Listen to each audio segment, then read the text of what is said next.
ये क्या बेहुदा मजाक है? हमने तुमसे दही बड़ा मांगा था, ये तुमने क्या खिला दिया? पूरा मुंह का स्वाद खराब कर दिया। अगर दही बड़ा बनाने ना आए तो मत बनाओ। अगर किसी की मदद नहीं कर सकते हो तो कम से कम उसे अपमानित तो मत करो। उसकी मजबूरी का फायदा तो मत उठाओ। बेटा, ऐसी छोटी मोटी असफलताओं पर रोया नहीं करते।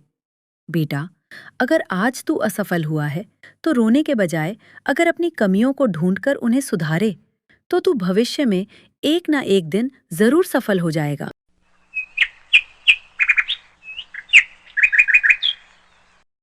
गोपाल अपने ठेले पर जाने के बजाय घर पर बैठकर ही भिन्न भिन्न प्रकार के पकवान बना रहा था। गोपाल के बनाए पकवानों को उसकी माँ चखती और बताती कि उसमें क्या सुधार किया जाए कि वह और भी स्वादिष्ट बन जाए। तुम्हें इसमें सुधार करने की जरूरत है। अगर तुम्हें अच्छा दही बड़ा बनाना है तो तुम्हें अपनी चटनी पर ध्यान देना होगा और तुम्हारी दही में मिठास होनी चाहिए। और तुम्हें अपने बड़े को बनाते समय उसमें थोड़ा सोडा भी डालना चाहिए जिससे वो फूल सके। और अगर तुम इन्हें सर्व करने से पहले अगर इन पर जीरा, मिर्च और नमक का मिश्रण डालो तो ये और भी स्वादिष्ट बन सकते हैं। जब गोपाल भिन्न भिन्न पकवान बनाने की कला में पारंगत हो जाता है तब बेटा, जैसा कि तूने कहा था, मैंने तुझे भिन्न भिन्न प्रकार के पकवान बनाना सिखा दिया।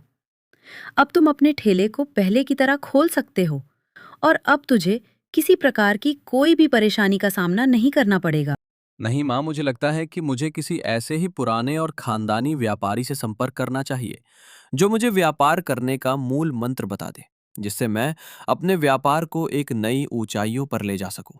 ऐसा तो हमारे गांव में एक ही है, रामू हलवाई, जो तुम्हारे बाबा के दोस्त भी रह चुके हैं। इसलिए हो सके वो तुम्हारी मदद कर दे। ये तो तुमने बहुत अच्छी बात बताई माँ, तुम्हारा बहुत बहुत धन्यवाद। अच्छा, अब मैं चलता हूँ रामू हलवाई से मिलने। गोपाल रामू हलवाई की दुकान की तरफ निकल पड़ता है। नमस्ते। आप तो मेरे बाबा के बड़े पुराने और काफी अच्छे दोस्त हैं। तो क्या आप मेरी एक मदद कर सकते हैं? कैसी मदद? तुम मुझसे किस प्रकार की मदद चाहते हो? मैं चाहता हूं कि आप मुझे व्यापार करने का वो मूल मंत्र बताएं जिससे मैं अपने व्यापार को एक नई ऊंचाइयों पर ले जा सकूं। व्यापार करने का कोई मूल मंत्र नहीं होता। ये अपनी बुद्धि और समझ से की जाती है। लेकिन फिर भी ऐसा कुछ जो हर एक व्यापारी को पता होना चाहिए। अगर तुम जानना ही चाहते हो तो ये समझ लो कि एक अच्छे व्यापारी की पहचान है कि वो अपने काम में माहिर हो और उसके व्यवहार में मिठास हो। आपका बहुत बहुत धन्यवाद, आपने मेरी काफी मदद की। इसमें तुम्हें धन्यवाद बोलने की कोई जरूरत नहीं।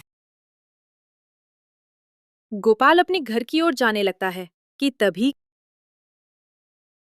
वो देखता है कि उसके दोस्त रवि ने भी अपनी एक छोटी सी मिठाई की दुकान खोली थी। वो भी वहां जहां वो अपना दही बड़े का ठेला लगाता था, उसी की दूसरी तरफ। जो देख गोपाल अपने दोस्त रवि की दुकान पर जाता है। रवि, तूने कब अपनी मिठाई की दुकान खोली, और खोली भी तू मेरी दुकान के सामने? हाँ, तो वैसे भी तेरा ठेला तो चलने वाला नहीं, तो मैंने सोचा कि मैं ही अपनी दुकान लगा दूं। तू ऐसा क्यों कह रहा है? तो और क्या कहूँ, वैसे भी तेरे जैसे निकम्मे से कोई दही बड़ा खरीद के तो खाने वाला नहीं। तूने तो पहले दिन ही कांड कर दिया, तो क्या घंटा तेरे पर कोई भरोसा करेगा और तेरे दही बड़े खाने आएगा? तू तो रहने दे, व्यापार तेरे बस की बात नहीं। जा जाकर बच्चों के साथ कंचे खेल, तो बस उसी लायक है। रवि अपनी जबान पर लगाम लगा। इतना घमंड सही नहीं, और ऐसा ना हो कि मेरे ठेले के कारण तुझे अपनी दुकान हटानी पड़ जाए। तू मेरी दुकान हटवाएगा?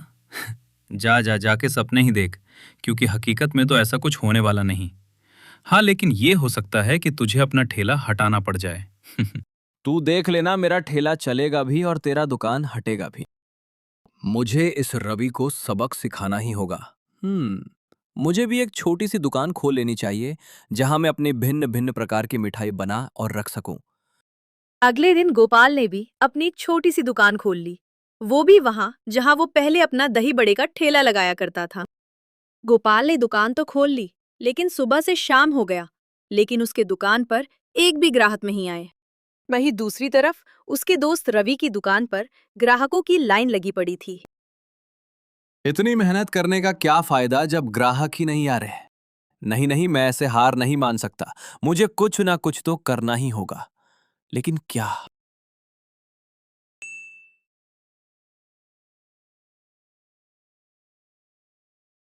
गोपाल के लगाए उस बोर्ड ने तो जैसे कमाल कर दिया। जिस गोपाल की दुकान की तरफ पहले कोई देखना भी पसंद नहीं करता था, आज उसी गोपाल की दुकान पर ग्राहकों की भीड़ लगी थी। आखिर इसने ऐसा क्या किया कि सभी ग्राहक इसकी दुकान पर जाने लगे? अगर ऐसे ही चलता रहा तो कहीं मुझे अपनी दुकान न बंद करनी पड़ जाए। मैं आज ही मौका मिलते ही इसकी दुकान पर जाऊंगा और पता करूंगा कि इसने ऐसा क्या किया कि सभी ग्राहक इसी की दुकान पर आ रहे हैं। रवि खाली समय देखकर गोपाल की दुकान पर जाता है, जब उसकी दुकान पर कोई ग्राहक नहीं होते।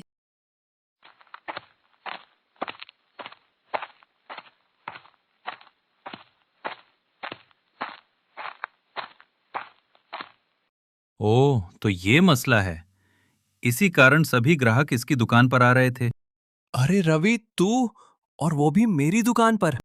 हाँ, तेरे इस कारनामे को देखकर आना पड़ा। तू पागल हो गया है क्या? ये कैसा बोर्ड लगा रखा है? 1 प्लेट मुफ्त मिठाई। अरे ऐसे तो तू अपना दुकान बंद करवाएगा ही, साथ ही साथ मेरा भी दुकान बंद करवाएगा।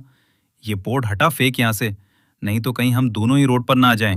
क्यों, क्या हुआ? डर गया क्या? पहले तो बड़ा उछल रहा था, अब क्या हुआ? अरे मैं तेरे भले के लिए कह रहा हूं। अगर ये बोर्ड नहीं हटाया तो मेरी तो दुकान बंद होगी ही, लेकिन मेरे साथ साथ तुझे भी अपनी दुकान बंद करनी पड़ जाएगी। तू मेरी चिंता ना कर, तू अपनी और अपनी इस दुकान की चिंता कर। जब रवि देखता है कि गोपाल उसकी बात नहीं मान रहा है, तो वो वहां से चल देता है। रवि के जाते ही गोपाल की दुकान पर एक ग्राहक आता है। भैया, मैंने सुना है कि आप 1 प्लेट मुफ्त कोई भी मिठाई खिला रहे हो। आपने बिल्कुल सही सुना है, हम 1 प्लेट मुफ्त कोई भी मिठाई खिला रहे हैं। लेकिन अगर आप उस मिठाई को एक बार में पूरा खा लेते हैं तो हम आपको उस मिठाई के दाम का 2 गुना पैसा आपको देंगे। लेकिन अगर आप नहीं खा पाए तो आपको उस मिठाई के पैसे देने होंगे। अगर ऐसी बात है तो फटाफट से 1 प्लेट दही बड़े लगा दो। वो ग्राहक पैसों के लालच में आकर दही बड़ा ले लेता है, लेकिन वो उन दही बड़ों को एक बार में पूरा नहीं खा पाता है, जिस कारण उसे उन दही बड़ों का पैसा देना पड़ता है। ऐसे ही गोपाल की दुकान पर कई ग्राहक आया करते, जिससे वह दिन दुगनी रात चौगनी कमाई करता। वहीं दूसरी तरफ रवि की दुकान पर ग्राहक ना आने के कारण वो बंद होने के कगार पर थी। जो देख गोपाल को रवि पर दया आ जाती है और वो उस बोर्ड को हटा देता है। इस प्रकार गोपाल ने ना सिर्फ रवि का घमंड तोड़ा, बल्कि लोगों की नजरों में एक काबिल व्यक्ति भी बनकर दिखाया।